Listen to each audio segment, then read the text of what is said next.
Jerry Mason, Kickin Lawyer, and we're here for another Law Talk. Thank you guys for joining us. Don't forget to like, subscribe to all of the content on all of the social medias. You can check us out on TikTok. Make sure you check us out on YouTube also. All this stuff's over there, and then sometimes there's some other stuff. We may start sending some special things to YouTube special. And then if you haven't, make sure you contact Michelle Allen. She's your go-to in the area if you're going to buy, sell, rent, lease real estate. She'd be glad to help you out. She's also a good community leader, commercial, residential, all that kind of stuff. And if you want to train in some martial arts, practice and learn discipline and self-control, visit masonsmartialarts.com. 2 locations, one in Covington, one in Millington, and we are running some Christmas specials. And speaking of Christmas specials, we're going to have a big Black Friday sale at Jam Books and Records. So make sure you come check us out that weekend. Jam Books and Records is located on the square in Covington. It's got new books, vinyl records, comic books, and signed memorabilia. And if you want to optimize your health, visit holistichealthhormones.com. And again, that's not for primary care. That's for bumping up your health. Make sure you can check them out, Dr. Laura and Madeline. And then if you need any help with marketing, social media, stuff like that, you visit masonitemarketing.com. And so joining me today is a returning guest. I think last time he was in the other studio. It's a good friend of ours, a very talented artist and fellow Superman fan, Mr. Bradley Sartain. How are you? Doing okay. Also now accomplished actor. I wouldn't call it that. I think he's pretty accomplished. He's up there he's all buffed out, nipples out, and everything. It was great. How you been doing? Right. I'm doing good. Busy, that's for sure. Good to see you. You know, I know you're not on the board, but you and your wife are both doing a great job helping the Ruffin. It's been doing really well. It's been fun. They're doing so much stuff, which is crazy, and sometimes it's hard to keep track of. So I'm like, what are we doing this week? What's going on now? How did you get roped? You and/or Courtney get roped into it? Who was the first one? Well, it was kind of both of us, but our kids got involved, and with I think it's like Wizard of Oz or something like that.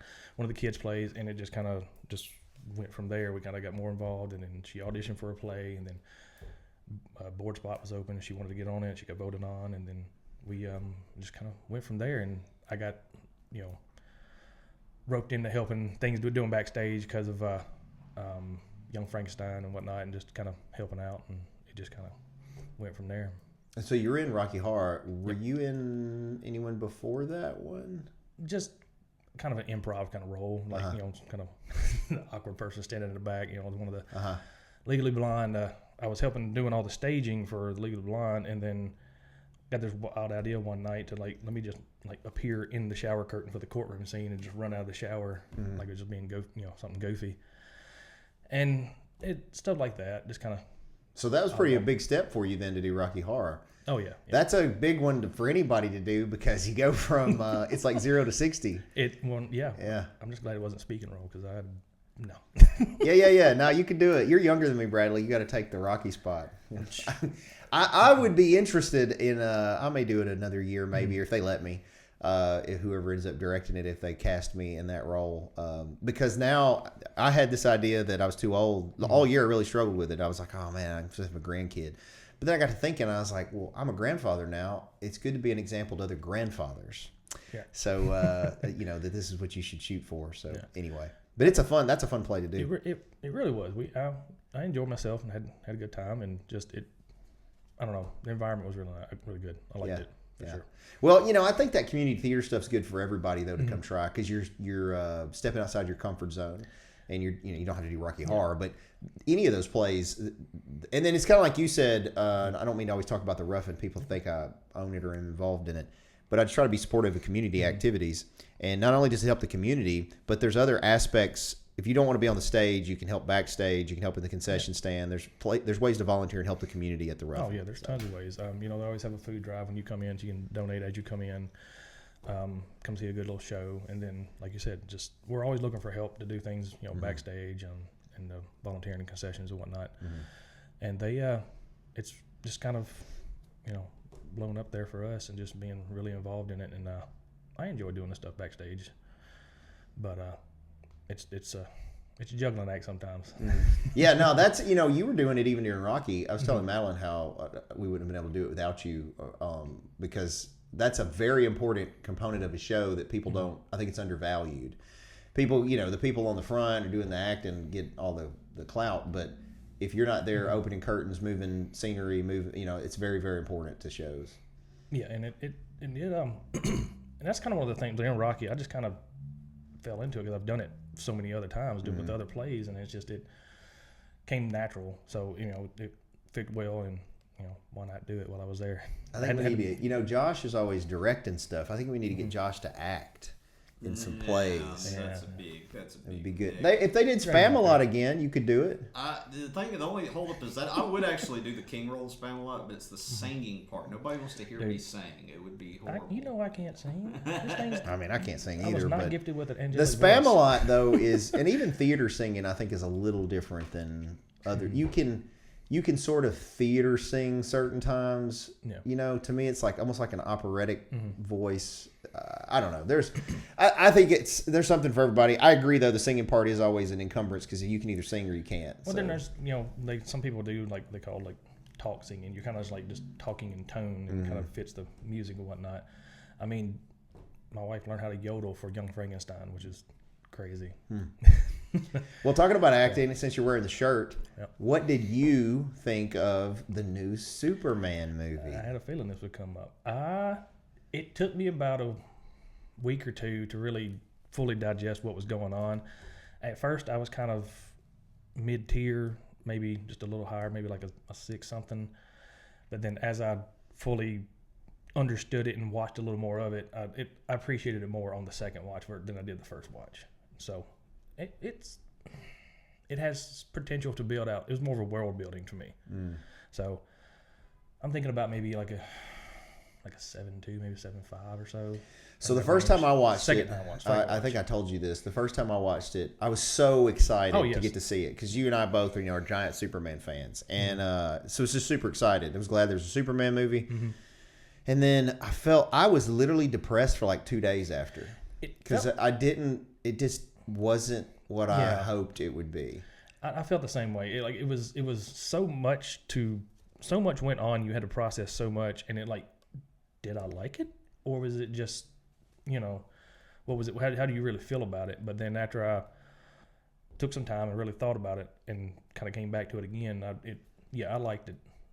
I watched it for the second time, part of it anyway, 2 weeks ago ish, whenever it came out on HBO or whatever it was. Yeah. And I turned it off. Really? My view on it the second time, I couldn't even watch it. That's how bad I thought it was. Oh wow! I know. I hate to be like that because I want it to do well and I want people to like it, but I just didn't like it. So you tell me this, and then I can tell you mine, and we'll ask Josh's opinion too because he's the movie guru. But what do you think was the best thing about it, and then the worst thing about it?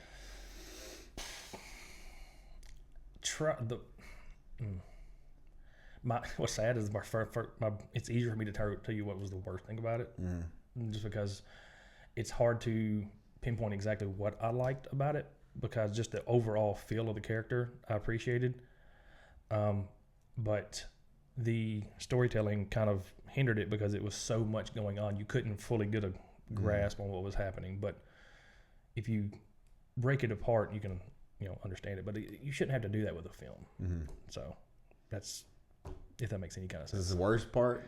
So what was the best part? The best part, just kind of the feel of it. Like it was kind of that hopefulness of Superman and kind of what he was really about. More of the general tone of it is kind of what I thought was possibly the best of it. But like I said, the worst was just it was so much that you had to process what was happening. Yeah. So I sort of best worst viewed sort of character driven stuff. So I thought that the worst part was honestly Superman. I didn't like that he got beat up the whole time. I don't want to spoiler alert. I didn't like that he acts the same as Clark Kent and as Superman. He's sort of goofy both ways. Yeah. Whereas most of the iterations of Superman, like one way that Christopher Reeve got cast as Superman was he auditioned with the scene where he kind of reveals himself to Lois. Yeah. He takes the glasses off, or is about to, and he turns into Superman. Yeah. Versus, he's being Clark Kent. And this guy was like, golly gee whiz, either way. I didn't like that. That's valid. That was kind of a rub on my end as well. But it was hard to differentiate which really was the difference between the two of them. But Yeah. I thought the best part though, and again, I would probably give it a 5 if I'm being generous. Yeah. The whole movie after my second partial watch through is probably a 5. I didn't like Crypto either. I thought that they made him silly, and I didn't like it. Anyway, I didn't like Supergirl. I didn't like any of the good guys. I liked Lex Luthor. Yes. He was very comic accurate. You hated him. I thought that dude played him well. I forget his name. Jesse. No, that's the other one. That's the other one. Eisenberg was the other one. Oh, that's right. No, not that guy. Whoever this guy was, he did good. Nick Holt. Yeah. Okay, and then I liked Guy Gardner because he was comic accurate too. And I thought both those guys played the roles very well. Yeah, for sure. And that was to me the best part of the movie. The rest of it, just what do you think, Josh? I'm kind of like Sartain. I think I originally was like a 6, and after watching the second time, maybe up to a 7. But I thought it was all over the place tonally. I thought they had too much going on. They had too many other characters in there. I didn't like Superman getting beat up the whole movie. It was exactly what I was worried about when they announced James Gunn was going to be directing it. And I like James Gunn as a filmmaker. I love the Guardians movies, but I don't think he's right for Superman. I think he was trying to establish too much with the first one, and which that's what his world is going to be, because it's going to slowly build out from there from other things. You got Supergirl movie coming out. You got the Lantern Corps, or whatever it's called, the TV show that's coming out as well. Yeah, he was more and it links into worried. Peacemaker as well. So it's he's thinking of the overall He was world. more worried about the universe than making a good Superman movie. Yeah, maybe that's it. Maybe his focus was that the star was the universe versus. I didn't feel like Superman was done justice. I thought Man of Steel was way better. I mean, Man of Steel was good too, but maybe it's an age thing. Yeah, the first Superman, 1978, Christopher Reeve Superman, to me is like Superman. Yeah. You know, to me that's my Superman. Josh, do you feel like you're not that much younger than me, but do you feel like Henry Cavill is Superman? Is that like your Superman? Yeah, I mean, I love Christopher Reeve. I think I'll put it this way. I think Christopher Reeve is the better textbook definition of Superman. Like if I think of the core Superman, I think of Christopher Reeve. But if I think of my personal favorite version of the character, it's Henry Cavill. If that makes any sense. Yeah, I get it. Yeah, because you have both Clark and a good combination of Clark. I like Cavill's version better, but if I had to introduce somebody to the character of Superman for the first time, I would feel like, Christopher Reeve is probably that's fair. more. And you're between us in age, right? So you're probably Christopher Reeves. Christopher Reeve feels like Superman to you? Yeah, I kind of feel that same way. Like Cavill, he would have been better had the script been a little different for him. Like you said, there's really no difference between Clark and Superman. Like they were basically the same person. It's just this Superman kind of had like a God syndrome kind of thing to him. He's all powerful kind of type thing.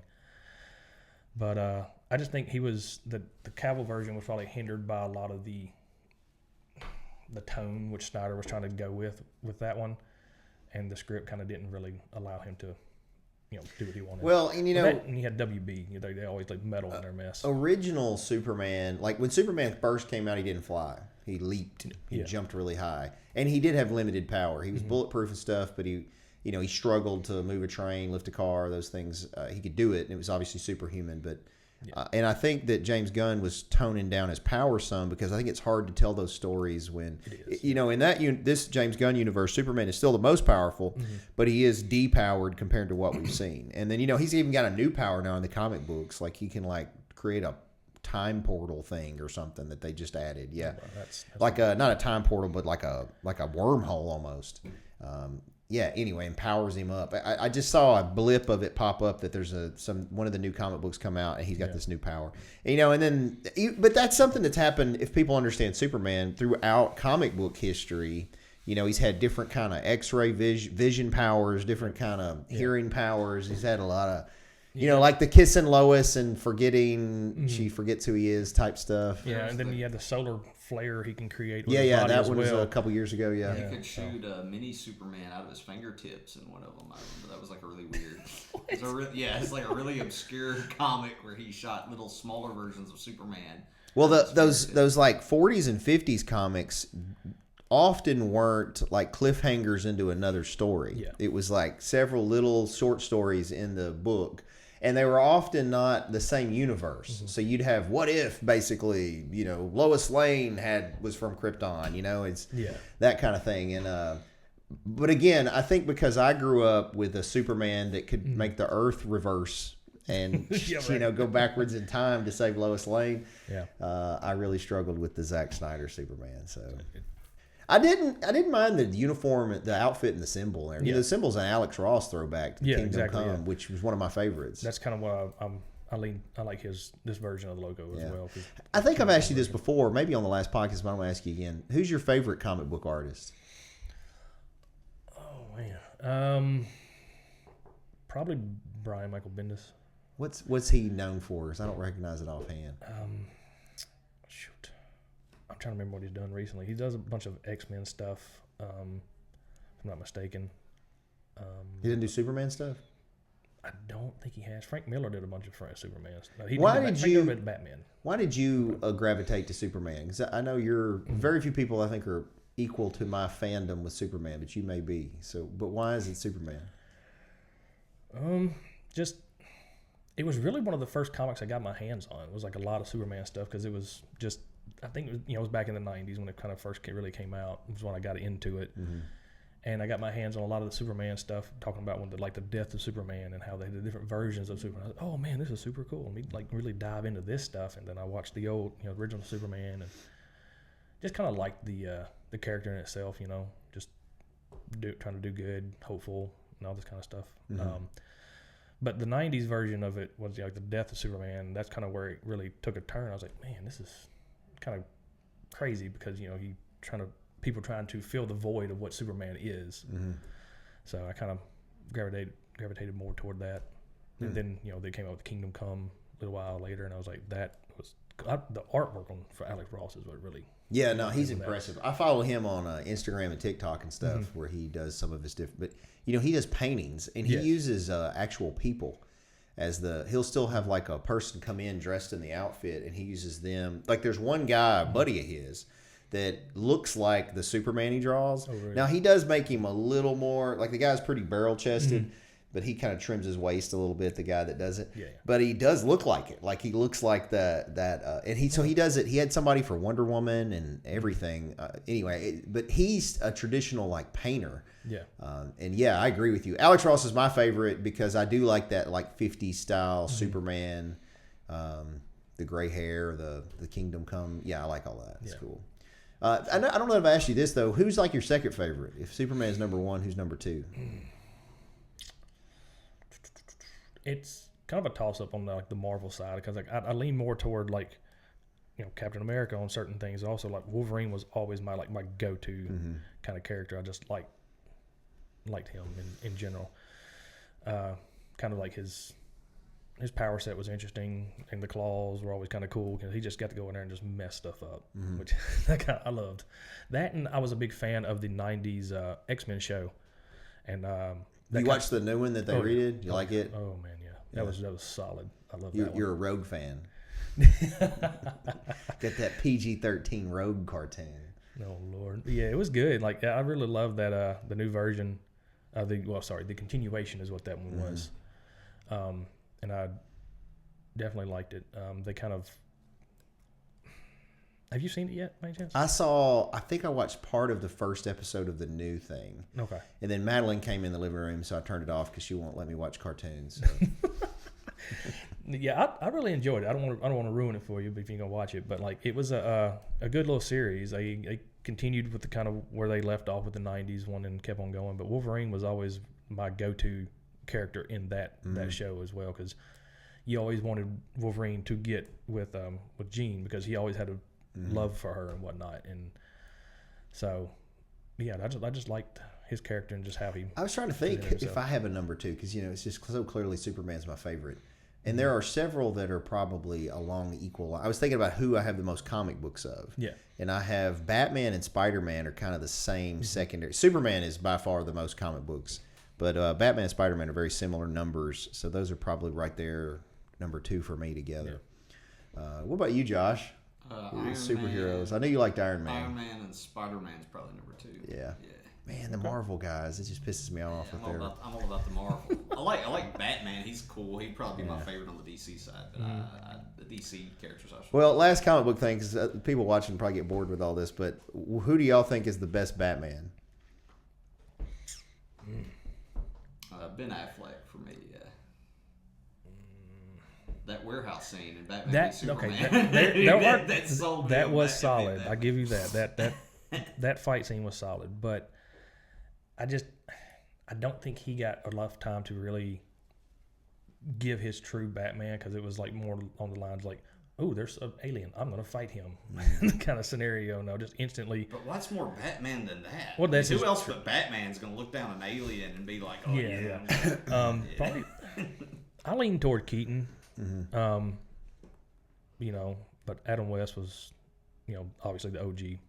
But like you have to take those in certain kind of tones and when they were created. Like Adam West was this time of this generation. Then you have the other generation. Well, and I think it depends on which iteration of Batman you like too. Yeah. Because like I liked in the 80s, our dad, I remember vividly, brought me, it was like whenever it came out, 85, 86. I was just getting into comic books, and he had some video games in Comic Cavalcade, which was a comic book store in Millington. Okay. And this is back when the naval base was, it's operational now and big, but in the 80s it was like sailors. It was not admin like it is now, which is all like brass. They had like Navy sailor bars where people are fighting. Like it was sort of a rough area. Anyway, but my dad, I remember, would go there and had games in there, and I just thought it was the most amazing thing, because he liked comic books too, and that's kind of part of where the Superman thing for me came from. He's a big Superman fan. But anyway, he brought me home one night. I remember laying in bed and him bringing it to me, and I'd never seen a graphic novel, and it was a graphic novel, the first print of the combined Dark Knight Returns, Frank Miller's Dark Knight Returns. Yeah. And I remember I read it, and I almost felt like, and it was pretty adult. I don't think there was any sexual stuff, but there was definitely gratuitous violence in it. Oh yeah. And but the Ben Affleck Batman is based off the Frank Miller Batman. So, and then he fights Superman, in it there. It's, as a matter of fact, Batman v Superman is straight up Dark Knight Returns. Anyway, so that, and then I always thought that if Batman was going to be real, besides needing to be a billionaire or whatever, he would need to be a big dude.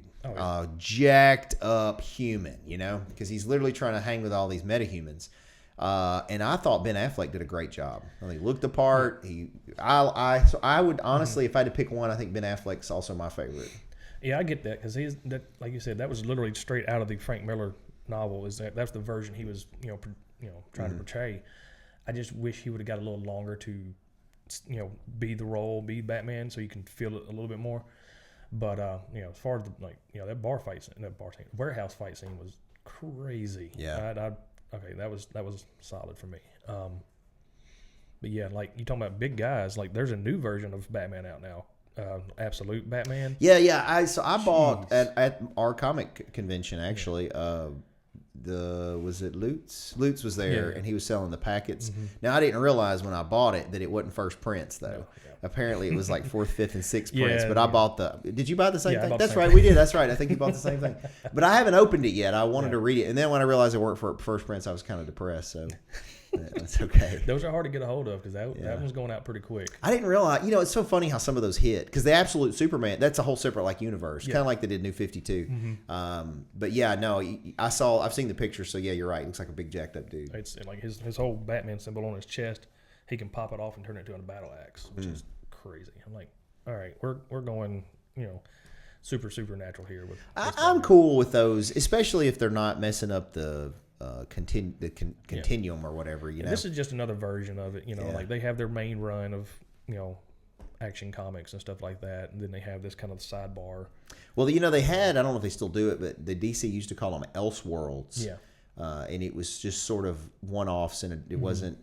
Now they're acting like they're all part of multiverse, but back then this was a separate, universe. So I don't know, but I know. Well, I guess you do. You still read comics and stuff too. A little bit. I've been more trying to just buy them and whatnot, and I see a lot of stuff online, but I've definitely been needing to read more. Yeah, sure. I've got a action. It's a reprint of Action Comics like a 1 through 20 or something. Like it's like a paperback graphic novel that I've attempted to read through and haven't finished it yet. Of Superman, and then I have a few other graphic novels that I want to read, and I just haven't taken the time to do it. Yeah, I still collect them though. This is bad. I got all these comic books. Used to, every one I had I'd read, and now the last couple of years I've gotten so busy, I just have them. Yeah, So. and there's another version I've been trying to collect all the variant covers of. If I can ever get back to the store, they have a Marvel DC crossover with Deadpool and Batman. Mm-hmm. I've got like 7 or 8 of the variant covers, and that's really all I'm trying to get. I just want to get all the different versions and make sure I can have them all. Hopefully they're first prints, but those are hard to get. Yeah, I mean, and then I get it. If you don't pre-order that stuff in advance, it's hard to get. But I mean, that's part of it. And then the thing is, you don't know which ones are going to be all of it. Like I got lucky. Did you read any of the Void Rivals stuff? Mm-mm. So Void Rivals is through I forget the name of the company. It's not Marvel, DC, or Image, but they have the rights to Transformers and GI Joes. And so is it Dynamite? Maybe, but Dynamite currently has. Void Rivals started as it's got Transformers on the front, but what you don't realize is in the end it hints that the universes are merging. That's going to be G.I. Joe in the Transformers universe, and that comic book hit real big, kind of like this Absolute Batman stuff did. And I just happened to get had already had it in a pull list to get Void Rivals, so I had the first print of that. Matter of fact, I sent it off to get graded with CGC. Yeah, and I know you guys got lucky and won one from me. Yeah. But do you collect any, like the CGC? Do you care? I haven't in the past, but I'm slowly getting down that route. It's just finding the ones I really want to drop the money on to try to get. There's a few I want to send off to get graded. Lutz does it. Remember we talked about that. I didn't realize he did until we were at the Comic-Con. Does he do it now? He does. Yeah. He says you can pay him and he will send them off for you to be graded. I didn't know he did it now. I've got one I need to send to him. It actually links to the X-Men series I just watched. I've been trying to. They made comics to go along with them, along with the episodes, and it is a #1 X-Men. It's based off the TV show, the animated one back in the 90s. So it's the very first one. I paid like $50 for it at the Covington Comic-Con. Mm-hmm. And then I'm going to try to send that off, see to get it graded and whatnot. So I just, like I said, I really love that show, so I want to get all the comics to go along with that show. So I need to hit him up. Now I know your wife likes to read a lot, and she reads very interesting books. But do you you read regular books at all? Not much. You do the Lego thing, right? Oh yeah, 100%. Yeah. You have like a whole room set up for it or something, don't you? Like a display for it? Yeah, I've got a big. Well, you said a big display. I've got like 5 or 6 different shelves, and I got like one. Each shelf has like a main piece on it that I've collected or built over the years. I need to get something DC related to kind of throw on there right now, because I think that's the only shelf I don't have a Lego based type character set built for. Mm-hmm. I've got a Marvel. I got Star Wars. I've got Voltron. I got a full Voltron. Paid like almost $500 for. Man. It's crazy. Yeah, that stuff's crazy expensive how they do it. And then it popped up on my TikTok one day, this guy that does those also. And then what he does is he buys them in the boxes and then holds them, and then they discontinue them or whatever, and then all of a sudden they're more valuable if you can get them. And that's what the hardest part was, getting that Voltron one, because it sold out so fast, and it's just hard to find. Like they're about to drop a Power Ranger version, like from the 90s Power Rangers, Josh. They're about to drop a full Lego set of that. It's just like the Voltron. Like you can make the 5 Zords and you can put it together and make the full stand-in one. And it's crazy what they're doing with these things these days. So I kind of have like that Voltron section. They teased the Legend of Zelda one the other day that I'm like, well, I haven't bought a Lego set in years, but I may have to drop the money on that one. Yeah. You're talking about Power Rangers. I saw a thing the other day. It was an interview with the original Red Ranger. Yeah. And he was talking about how the interviewer asked him, was it him in the original fight sequences? And he's like, well, if you look, you can tell that the person that's in the original fight sequences is way smaller than me. He said, but also the one that played, what was her name? Trini, the Yellow Ranger. Yeah. Was a guy in the original fight stuff, and then she had a skirt on in the American Power Rangers. And he said the first couple seasons, they really did just reuse the old Japanese footage. which is it's so funny as a kid because I knew it was different looking. I knew the mouth. They're in the mask, so their mouth's not working at all. But even though Rita Repulsa, the mouth is not syncing up. It's not syncing, but it just kind of fit at the time. Yeah. But yeah. You're young and didn't know any different. You're just like, oh man, this is freaking awesome. I love this So stuff. speaking of that, have you watched on Netflix? Josh, have you watched it? It's called The Last Samurai. Have you watched that? You talking about the movie with Tom Cruise? No, maybe it's not Last Samurai. Are you thinking of Shogun? No. This just got released. It's it's a Japanese, it's dubbed. It's a Japanese, I think it's called The Last Samurai. But it's about, it's like a mini series. And it's following these, it is somewhat interesting. The dubbing is, you got to get past that. But he's got some of the best sword fights sequences in it I've seen. Okay. And so basically it's about when the feudal Japan has ended. They've ended the Shogun run. The government is transitioned and the samurai have been disbanded. And because they didn't want them to regain any power, they've made it illegal to have swords, and they've taken their titles and money. And so the samurai are just like trying to figure out how to survive, and they're all broke. And so that part's all kind of true, which is interesting historically. But then, so it's just cool to see, and it's filmed well too in that time period. But the storyline is that you don't know who it is. These wealthy Japanese guys have secretly sent out these messages inviting any warriors that want to come to this one place, and there's a chance to win 100,000 yen, dollars, whatever, which was a lot. And so they're literally like, the one main character it follows, his daughter dies of cholera, and then his wife's dying, and he's like, I gotta go get the money. So then all these warriors, it's like 500-600 of them show up at this place, and then they find out that it's a battle to the death, basically. They've got to fight all the way and then make it to Tokyo, and then whoever's there, they think they get this prize. So that's kind of what it is all these samurai trying to get this money, and they're all trying to get to Tokyo and all fighting along the way. Yeah. And it tells the stories of each of them. Anyway, it's really good. But the sword fighting in it's very, very good. It made me think about when you're talking about the fighting in Power Rangers. I got to check that out. It sounds... It's something samurai. I thought it was Last Samurai Standing. So Last Samurai is the movie with Tom Cruise. Yeah, but this is, again, these Japanese shows, they'll name them the same thing. It don't matter. You might be able to look it up, Josh. It's a new samurai movie on Netflix. But anyway, it's definitely worth watching. I'm on episode 3. If you can get past the first episode and first half of the second episode, it does start to kind of speed up a little bit on what's going on. Is it Age of Samurai? I don't think so. Anyway, it's good. I'll give it a watch. I'm sure I can probably find it pretty easy. Do you like martial art movies? Yeah, sometimes. Last Samurai Standing. Last Samurai Standing. Okay, I have heard of. Okay, as you said. Yeah, I think I have heard of that one. I mean, look, the acting is, but the martial arts in it is very good. There's I think the most recent martial arts thing I watched was The Last Shogun. I really love that show. That was on the Hulu. You talking about Shogun? Yeah, Shogun. It's just Shogun. Yeah. Shogun. Yeah, it's very good. I really enjoyed that. Another one that's really good is the original Shogun, the one from the early '80s miniseries. I had it on VHS tape when I was a kid, and just happened to watch it, and even learned a little Japanese watching it. It had I forget the guy that was in it. He's famous in the '70s and '80s, and John Rhys Davies is in it. In the new one. No, the original one. Yeah. Anyway, the original one though, this one was good too. I agree, it's very good. Oh, yeah. It was a slight twist from but the original was also very good. I think I don't know. I hadn't watched it in years, but I'm curious to see if it holds up.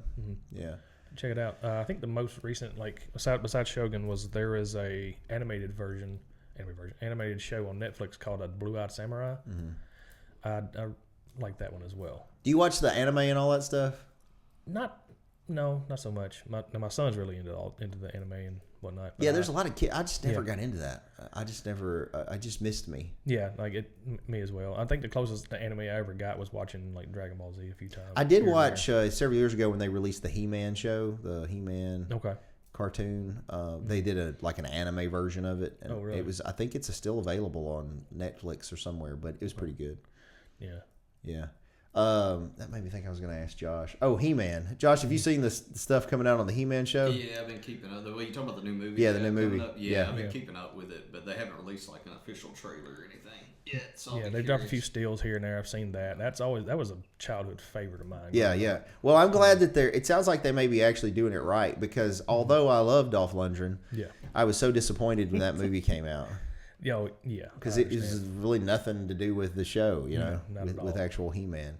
So, I've seen a lot of post interviews now where they talk to those actors and the directors and what they were just cutting all these corners trying to make this movie, and get it out there. And then us kids were all excited to watch it.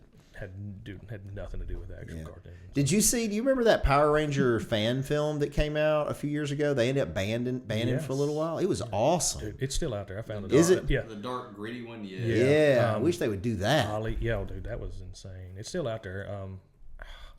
Power Ranger bootleg or something like that. It was something like that. I know they took it down for a while Yeah. because it was fan made and infringing on the rights, but it spawned interest in that stuff again. 100%. The same guy, he was like just a little indie guy who did the Power Ranger, the bootleg Power Ranger one, also did another version of the Punisher with Thomas Jane. Thomas Jane. Yeah, he was in that short that he did. It's also playing Punisher. Yeah, playing Punisher. Different kind of iteration of it, and it was just as gritty as. That's another one. Best Punisher, because there's been several guys portray him. I think you got to go with John Is it Bernthal? Bernthal, yeah. Bernthal. Yeah. He's definitely done. 100%. I was torn on him in the beginning because he's a smaller guy. And Punisher, again, in the books, is kind of a big, jacked up dude. But I think he does a good job. I would call John Bernthal small. Compared to the guys that normally play him. Yeah. In the comic books, Punisher's a big. It's like a Ben Affleck. In the comic book, Punisher's like 6'4", 6'5", big jacked up dude. Again, because you got to think, for it to be usually realistic, it's not just fighting normal humans. These are superheroes, that don't have superpowers fighting people with superpowers. So you'd think being bigger would be important. But he definitely plays the role well. That one scene, I forget which episode it was. I don't remember if it was Punisher. I think it was in Daredevil when he's escaping the jail or fighting in the jail. Remember that? He's fighting down that hallway. Yeah, that was one of the best fight scenes I've seen. I love that. It was really good. So yeah. But Thomas Jane was in that little short they did on it, and I still remember going back to watching that one when Kevin Nash was playing the big Russian guy. And that was Kevin Nash. Yeah, and he actually got stabbed in the chest with a knife during that fight scene because the prop master forgot to switch it out, and that was a legit knife he stabbed him in the chest with. So that scene, and they left it in the movie. He's got which one? The one where Thomas Jane stabbed Jane stabbed Kevin Nash? Yeah, stabbed Kevin Nash right in the chest, like right above in the upper pec. And he's lucky he didn't kill him. Yeah, right above his heart.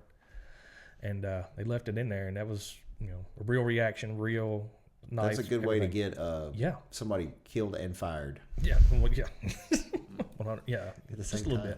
bit. But, so that was crazy. Are you still doing art? I'm trying to dabble back into it, but I do so much with my work, with graphic and stuff like that for work. It's doing stuff outside of work sometimes it gets a little tough. I just want to, just relax and get my mind clear. You're doing work all the time. Basically.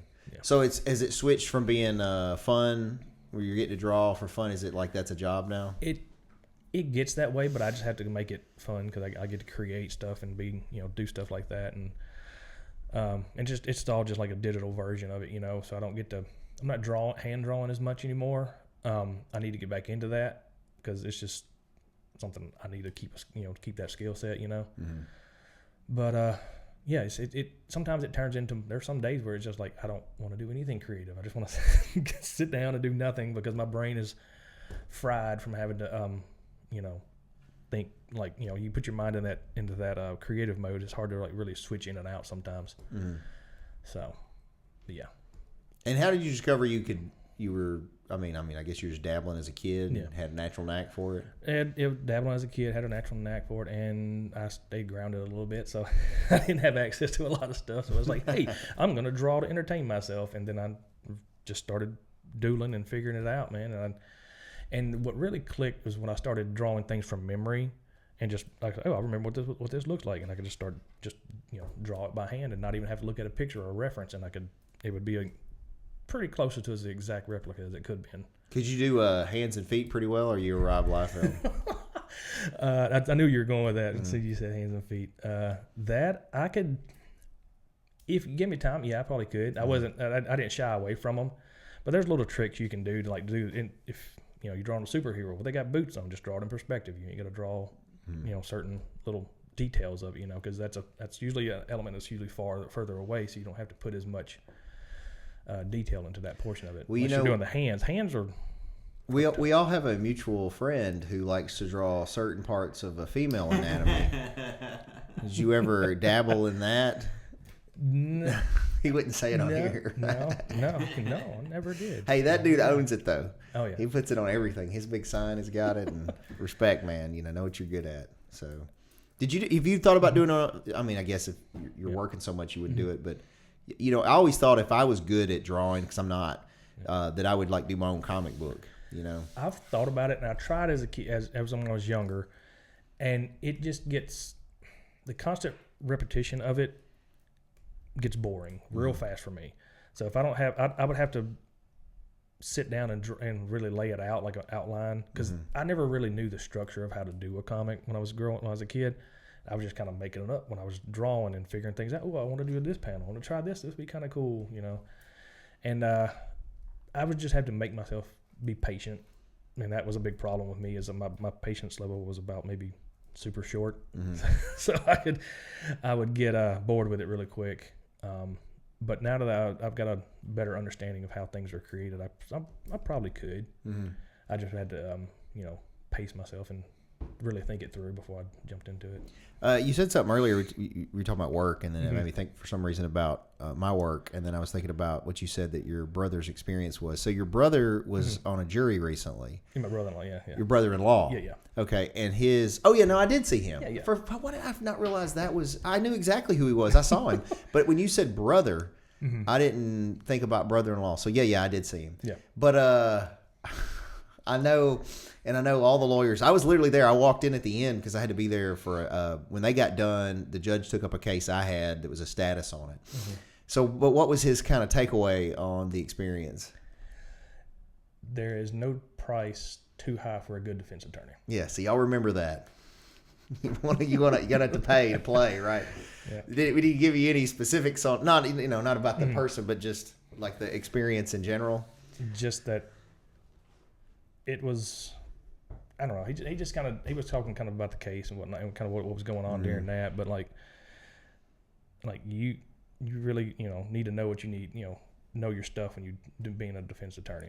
Yeah, I think it's also, you got to remember, because I watched the end of it. I watched the last probably 2 hours. Yeah. So I saw what he saw, the last part of the last witness, and then the closing arguments. And so I also saw because look, I'm gonna be honest. And I mean, you can tell him this. This comes out. This is gonna come out a week later. So I don't think people even type timeline on what I'm talking about. Yeah. But the prosecutors on that case, in my opinion, they're not great people. They're very intelligent. Yeah. But I don't know that I think they do always the best in trial. Because in a trial in front of a jury, you have to constantly be aware of everything you do, and you've got to be aware that the jury are humans. And what I mean by that is you can't just have like a blind outline and read from it and then constantly either be angry or be whatever. You got to be human, and you got to get them to relate to you. And so I think sometimes some prosecutors fail to do that. They're just not normal. They're just kind of like reading from this outline like a robot. Similarly, you have to have a defense lawyer that's aware of that and is able to read the jury and know that they're people and realize in a case what's going to be the big point. And like in that case, they let the defendant testify.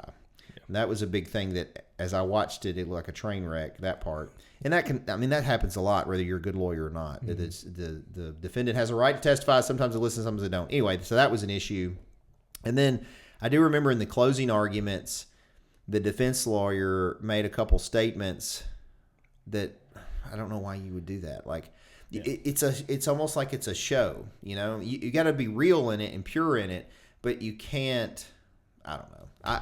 I would like to talk with him off the record and see what his view is, because it's so hard for us as trial lawyers to get feedback. Yeah. And even though that wasn't my case, I'd love to hear what his perspective was on it, because it can help me improve. Yeah. When I do trials. But yeah, I agree with you. I think it's very important that you have a good attorney that goes in there and knows what they're doing. And so much of that being a quote unquote good attorney on being a trial lawyer has nothing to do with legal knowledge. Although you need to have that too, right? But I think a lot of it is being charismatic in front of people, just like you did in Rocky. You were very charismatic. I thought you did a great job. I enjoyed working with you on it. I saw some pictures later, and I thought you looked great in it. I thought you were a good asset. And look, I'm going to say this and not be offensive to anybody else that's in Rocky. But I'm very aware of my job in Rocky. And my job is to attempt to be somewhat of a sex grandpa guy and run around. You know what I mean? Like, I know my job. And so I actually felt that I had a little less pressure on me because I thought you looked real good up there. You did. And I thought, okay, good. There's people can look at him, and then I don't have to be the sole. I felt like it was an extra draw. I understand. You know what I mean? So anyway, it was good. I enjoyed myself. It was fun. We went from trials to sex grandpas. Yeah. Solid transition. Yeah. All right. Well, anything else, Bradley, for the good of the order? No, I think I'm good. We said, when's this coming out? Next Tuesday. This coming Tuesday. Right before Thanksgiving. Okay.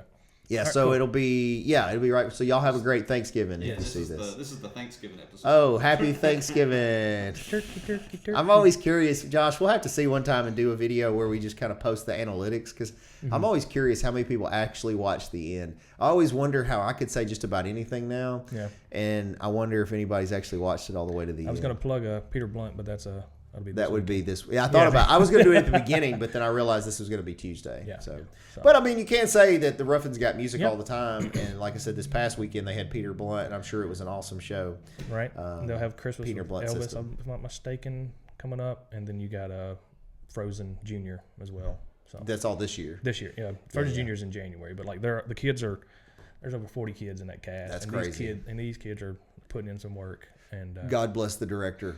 right, crazy. And Courtney's kind of helping organize and get schedules for practices and get the stage and everything. Yeah, no, they're doing great, man. The whole board there's doing great, and then the like the junior board is all the spouses, and they're all doing. Oh great. yeah. I'm just Dana here and to her husband, everybody. I'm just here to move things. That's usually what I do. Yeah. Well, I can relate. I can't fix anything, but I'll move things. So that's good. Right. Well, thanks for being on again, Bradley. It's good to see you It's again. fun. Appreciate it. Thank you guys for watching. As always, like, follow, subscribe to the stuff. Please check us out. Make sure you go to TikTok and watch Josh do all the dances. All the dances. He likes to do the OnlyFans dances, and we'll put the link to his OnlyFans in the comments. That's yeah. right. And then Michelle Allen, if you're going to buy, sell, rent, lease real estate, you go check her out. She doesn't have an OnlyFans, I don't think. Anyway, she's got a residential and commercial property. If you want any of that, she'll help you out. She might help you out with OnlyFans too. I don't know. And then Mason's Higher Team Martial Arts, 2 locations, one in Covington, one in Millington, open since '93. You can visit masonsmartialarts.com. Jam Books and Records on the Square in Covington. Big Black Friday sale. Come check us out Black Friday. Books, records, signed memorabilia, graded comic books. And then if you want to optimize your health, visit holistichealthhormones.com. Dr. Laura and Madeline will get you on the road to being the premier optimum version of yourself. Optimum. And then if you need help to optimize your marketing skills, commercials, video recording, websites, all that, visit masonitemarketing.com. And thank you guys again. I hope you do have a good holiday weekend. Be safe. Hopefully you don't need me come Monday. If you do, give us a call. Keep kicking.